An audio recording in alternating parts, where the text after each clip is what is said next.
The Tiger Speaks to You, Tales from the Wild Imagination.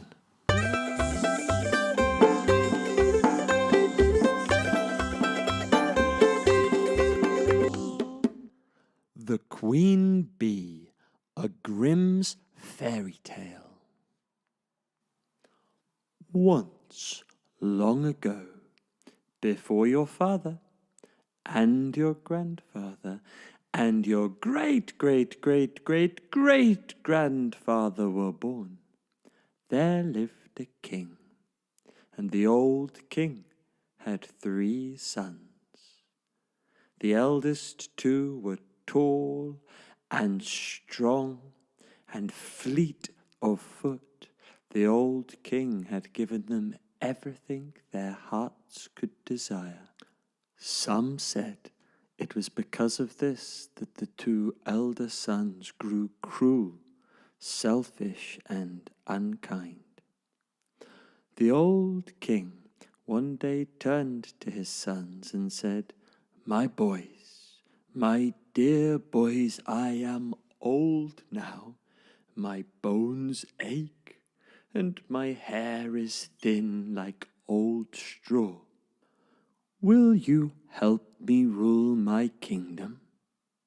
The eldest 2 boys laughed at their father and said, "Certainly not. We want to play. We want to have fun whilst we are young, whilst we are free." And with that, the 2 eldest sons set out into the world. They squandered their fortune on easy, carefree living, and wherever they went, they were cruel, mean, and unkind, especially to animals. The old king grew sad and tired. His eyes gazed mournfully at the moon. "My boys, my dear old boys, I wish they would return to me." The 3rd son, the youngest, was called Dumbling, and he was kind, and he was mild, and some said that he was simple, a little dim. And he was called Dumbling.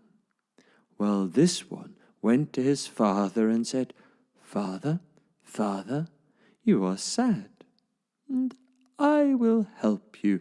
I will find my brothers and bring them back to you." Those in the court laughed at Dumbling. They turned to him and they said, "Oh, Dumbling, you couldn't find your hat if it was upon your head. Dumbling, you wouldn't find your coat even if you were wearing it." Dumbling didn't mind them. He set off, determined to find his 2 brothers. He wandered far and wide, asking, "Have you seen my brothers, the king's oldest sons?" People had seen them here and there. He was told that they had gone to the far north. Eventually, Dumbling found his brothers, and he said, "My brothers, my dear brothers, our father has grown old and tired. He stares mournfully at the moon. He wants you to come back to help him rule the kingdom. Will you come? Please do."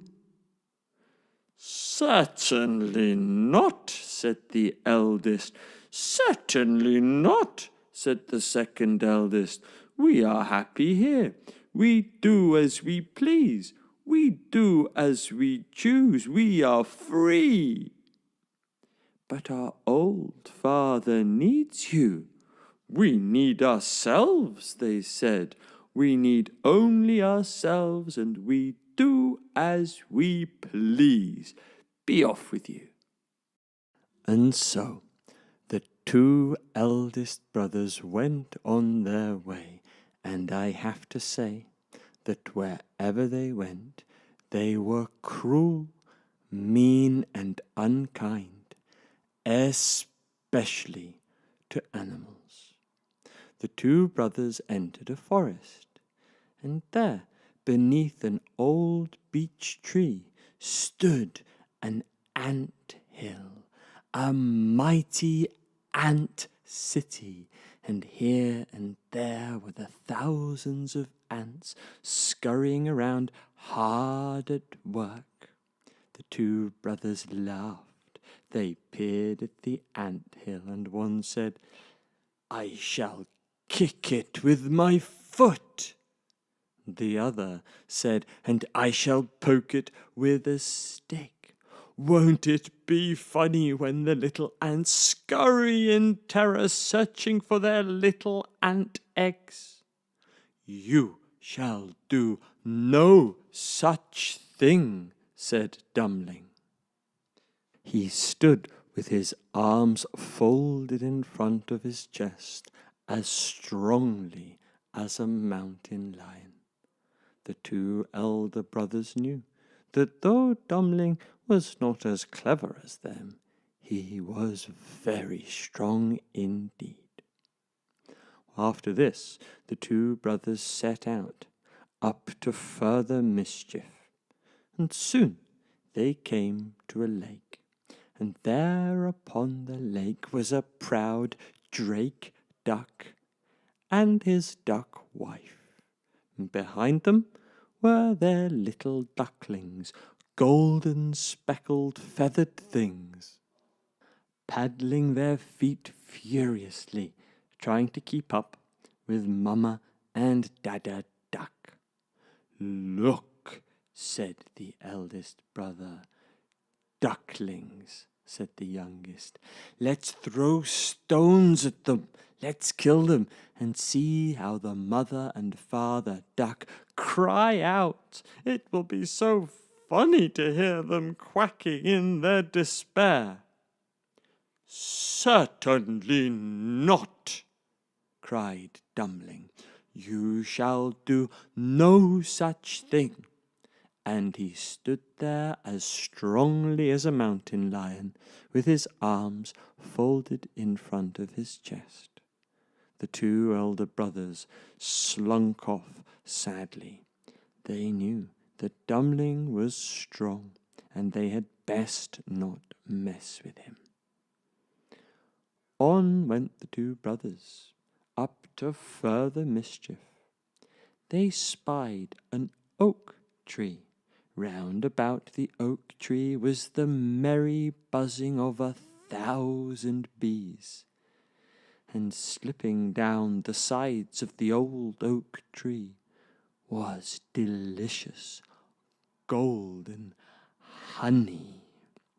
"Look!" cried the eldest brother. "Honey!" "Look!" cried the second brother. "Sweet honey! Let's burn down the tree, kill the bees, and eat all the honey for ourselves." "Certainly not," said Dumbling. "You shall do no such thing." And he stood there as strongly as a mountain lion, with his arms folded in front of his chest. The two brothers looked crossly, but they knew Dumbling was a strong fellow, and they had best leave well alone. On went the three brothers until they came to a great stone castle in the far north countries, high in the mountains. At the castle gate they saw the two guards, but as they looked closely, they could see that the guards had been turned to stone. They entered into the courtyard. Everybody had been turned to stone. Here was a soldier with a stone face and a stone sword. There was a kitchen maid with a stone apron and a stone frying pan. There was a cat about to pounce upon a mouse with stone paws and stone claws. There was a boy about to steal a biscuit from cook, who was hitting him with a frying pan, all made of stone. The 3 brothers went into the castle, and there was a table. At the end of the table there was a stone figure. The 3 brothers entered and said, "Hello!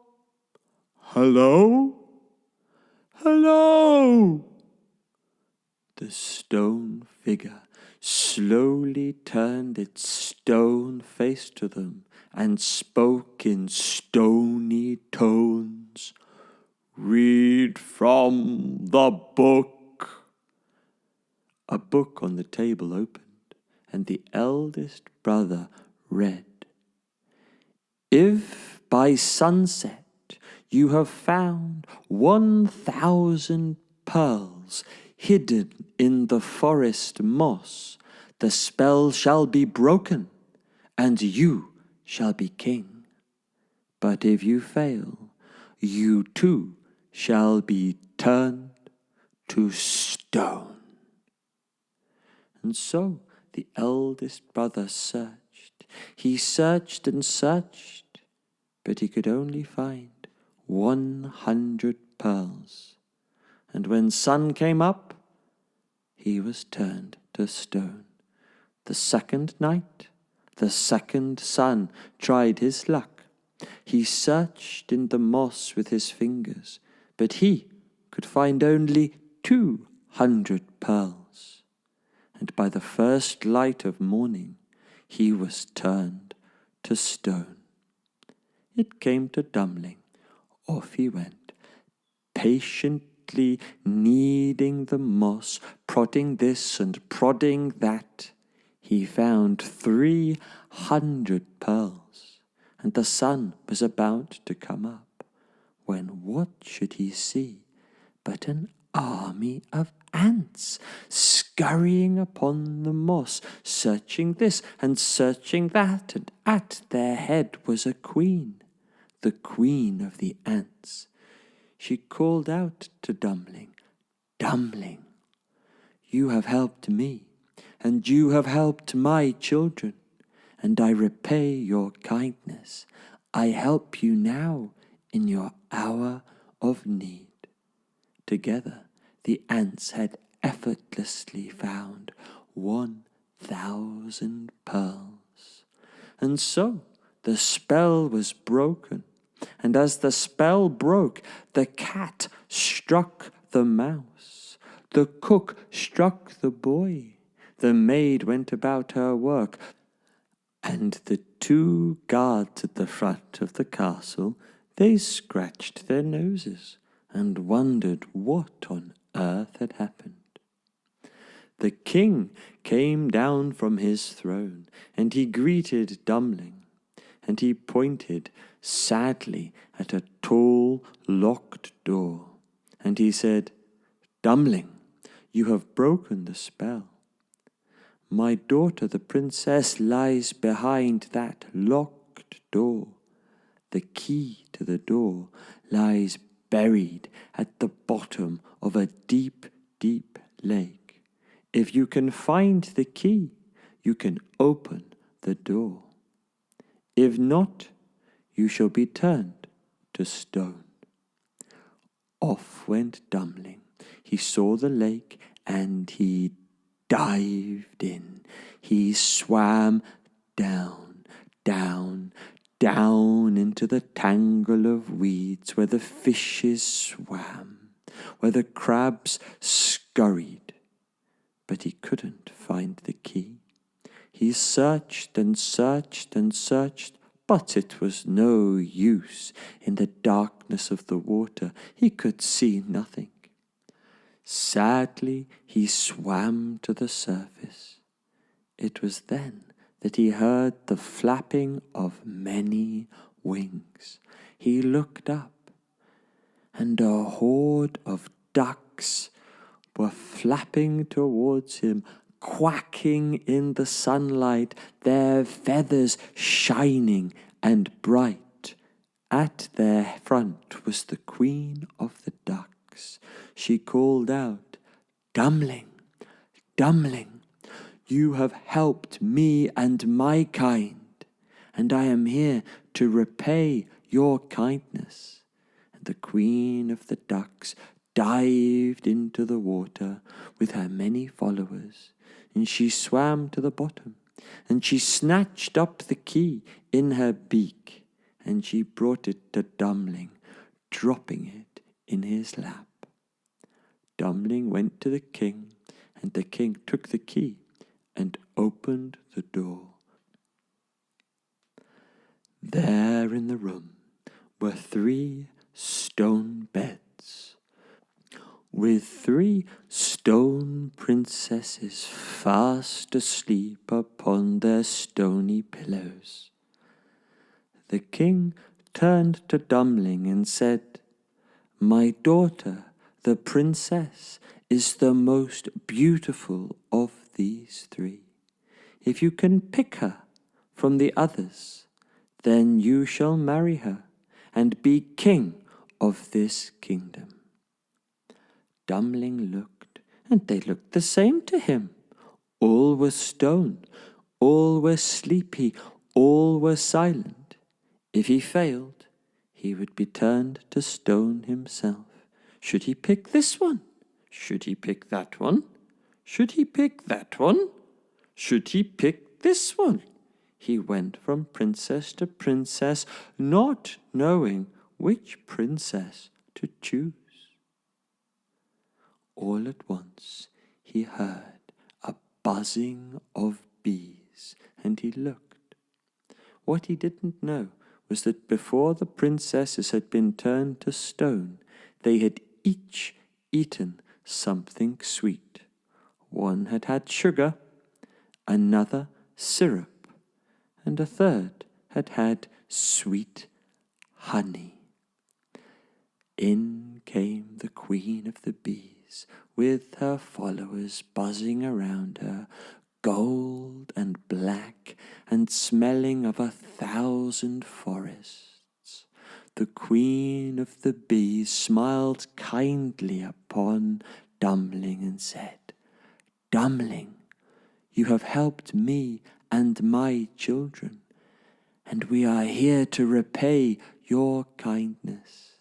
And the Queen of the Bees buzzed around the lips of the first princess, and then moved on to the second. And then the Queen Bee stopped, and she started to taste the lips of the princess, and they tasted sweet. They tasted of honey. This was the king's daughter. And so Dumbling was married, and in time he became king of the kingdom. And his brothers, why, they married the other 2 princesses. But sadly they were lazy as their husbands, and their gardens grew thick with thistles and briars and nettles and thorns, and nobody would visit them. And Dumbling, why, he is still there.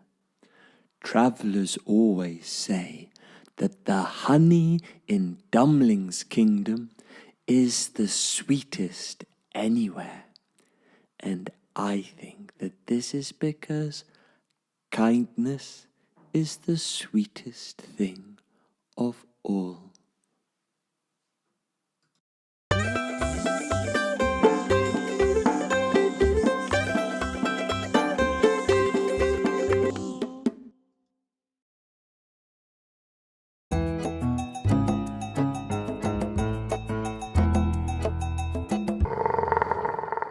The Tiger Speaks to You, Tales from the Wild Imagination.